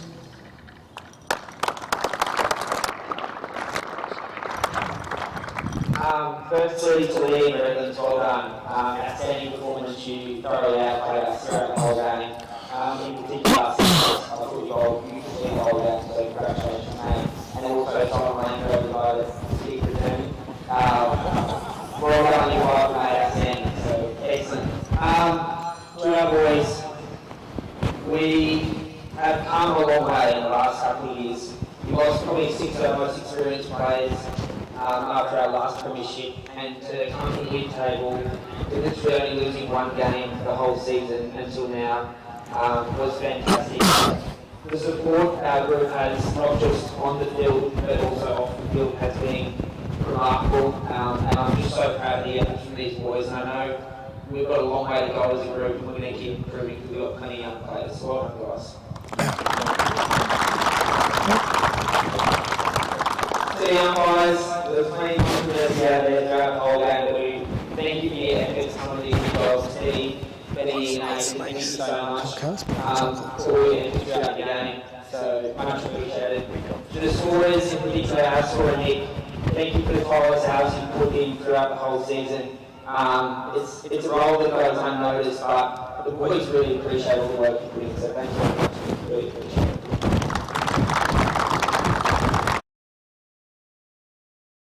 All the QC staff, thanks for putting on what was a really good wicket, and as a result we thought we don't normally get into the final, so we really appreciate that. Challenges, but that's what we want in the final, and make it an entertaining game. I think that's pretty much Alice and Nick. We really appreciate all your work behind the scenes. Again, plenty of emails going back and forth throughout the whole season for all the clubs, so it's not an easy role, and we appreciate it. Two last thank yous. Firstly, to all the supporters, both Uni and Redlands. I thought you guys were fantastic. I was hoping the fair to stick out there, but that's what you want. And to our supporters as well, parents, partners, we really appreciated your support throughout the whole season. And it definitely doesn't go unnoticed, so thank you very much. And lastly, but not least, Peter Park, thank you so much for your efforts throughout the season. Countless hours of just committing to the boys whenever they need. You give so much, just on the field, but also off the field, and our club wouldn't be the same without you, so thanks so much, Peter, for your efforts. Well said, Jack. Also, I'd like to bring forward now the Redlands skipper, Lee Drennan, talk about how he got the chocolates. Thank you, mate. Cheers. Thank you. Say a few words and then call you team up. Okay. Yep. Perfect. Thank you. I feel like most of what Jack said I'll probably go through again, so apologies about that, but very well spoken, Jack. I guess to start with, just rolling everyone into one, anyone that works for Queensland Cricket, umpires, and getting to play in a game like this, at a standard like this where it's live streamed and the facilities that we have access to, we even didn't have to pay for lunch. Yeah, it's pretty awesome, and we certainly don't take that for granted. Very appreciative. And then the same thing as Jack said, for all supporters that came out, regardless of why you're here, if it's just for Marnus or if it's supporting either of the teams, the biggest crowd that we usually get to play in front of is blokes driving past yelling "How's that?" out the car window. So we appreciate you making the effort to be out here, a huge amount. To university, Jack touched on it. I think ever since I've been back in Queensland, since 2018, it's actually harder to remember a final that you haven't been a part of. So the standard of cricket that you've set, the people that you have involved in your club, with guys like Scott Henry and Peter Clark, who I've spent a lot of time admiring and looking up to, and then seeing firsthand the amount of effort that Clado and Streety and Gus go into in selection meetings when they're away midweek for Queensland second 11 games and stuff like that. I certainly know that you guys will continue to be elite for the next couple of years, so very well done. And then finally,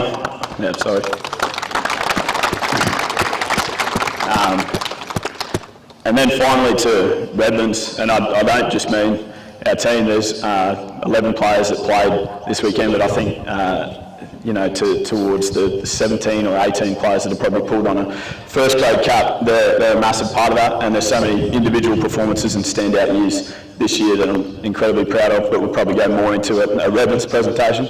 But that goes to manager, coaches, friends and family, mothers, girlfriends, wives, the guys that were up on the hill, other grades that have backed up somehow again today after their day yesterday. This is incredibly special for everyone involved in Redlands, something that I'll treasure for a huge amount of time, and thank you so much to everyone that's contributed to making this such a great environment to play cricket in this year. This is yours. Cool. Okay. Perfect. Calling up players, and we'll try and go in batting order as much as possible. Stefan Muller.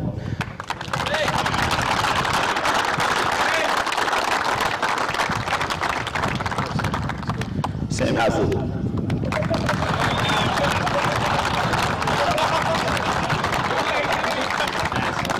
Liam Smith batting through this game.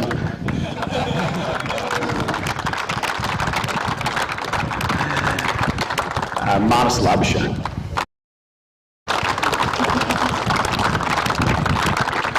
James Daisley.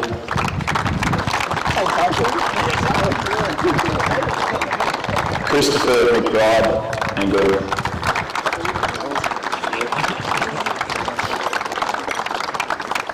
Jackson Sinfield.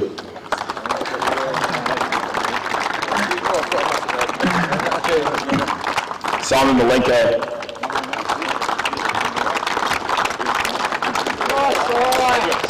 Thomas Bibbs.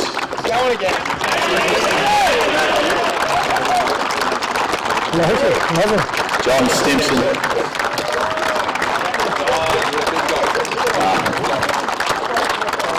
And these next three guys played a huge part in our season on the field. Weren't a part of this game, but massive contributions. That's Bailey Stewart.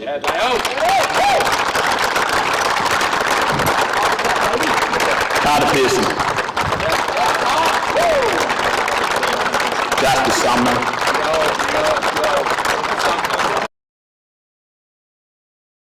To our coach has been magnificent this year. Huge, tireless amounts of effort. It's very similar to what Jack said. Simon Belston. Make sure you give one to yourself. Make sure you give a middle to yourself.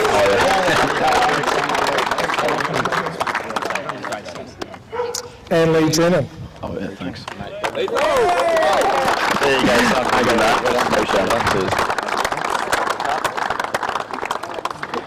Well done, Lee. Well said. And the final little part of the ceremony, I'd like to bring Simon back up, the coach. Simon Belston, sorry. Yeah. So you'll be presented the Cam Battersby Cup from Andy Bickle. Congratulations.